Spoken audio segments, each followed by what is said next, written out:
回はミスト管理を観察していきます。どうもカプラです。前回60センチハイタイプ水槽でこのレイアウトを作るべく下準備としてプレモスでミスト管理を始めました。始めたのが去年の6月です。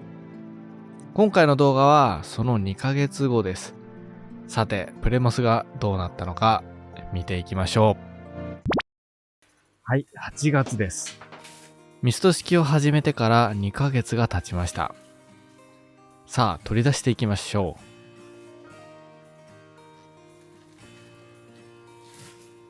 あたり一面びちょ丸状態です。天井のラップに水がいっぱいついてます。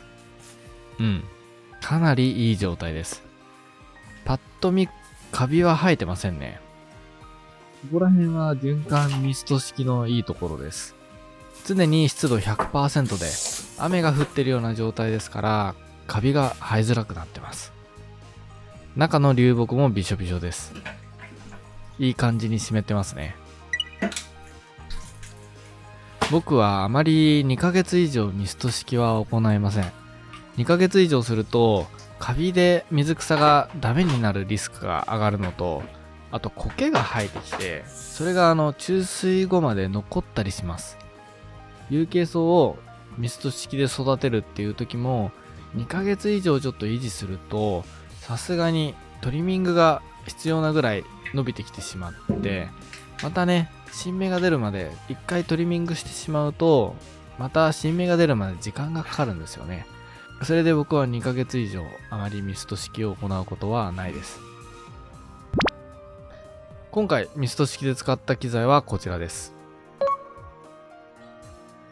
静音小型ポンプ 8W の1時間に600リットルの流量があります。これは60センチ用の外部フィルターと同じぐらいの流量が出るパワーポンプですね。でも音がとても静かな水中ポンプになってます。ほとんどモーターの駆動音がしません。このポンプ1台あれば、外部フィルターにも使えるぐらいの非常にパワーのあるモーターだと思います。それとミストメーカー。国内電源の 5060Hz 対応のモデルで空間全体の湿度を上げてくれる効果があります。あと演出効果と乾燥を防いでカビ予防に効果があります。それとスマートコンセントですね。電源のコンセントをタイマー管理できるものです。これは多分皆さんご存知かと思うんですけど、2時間に1回3分間だけ通電する設定をスマホで入力して、このスマートコンセントに読み込んでます。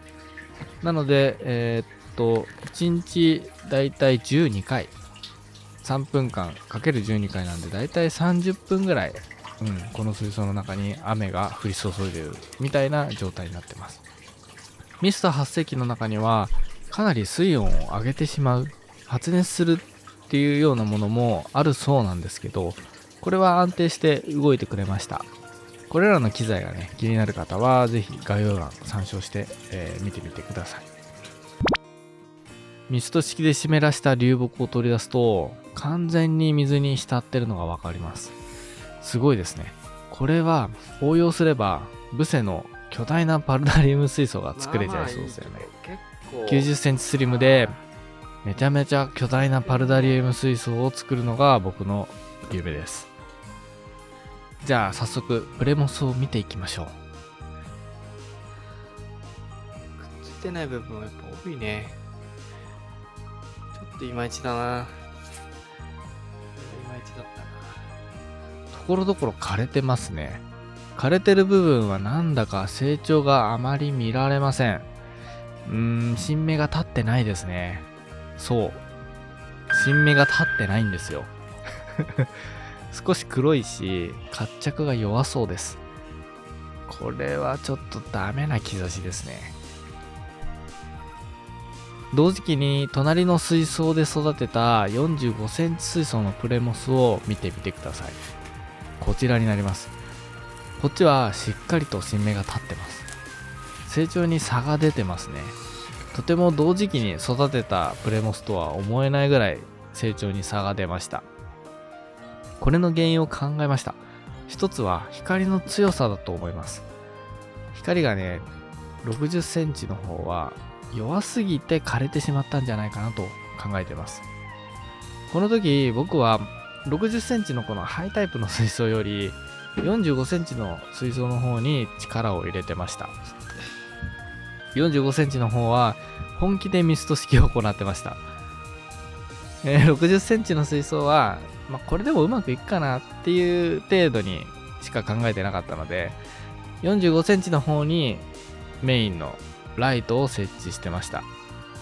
で、光の量もその45センチの水槽の方で ppfd50 くらいになるような、弱い光に、調光してました。ミスト式で光を強くしすぎると苔の原因になるのと、あとインセミズクさんが葉焼けを起こしちゃいます。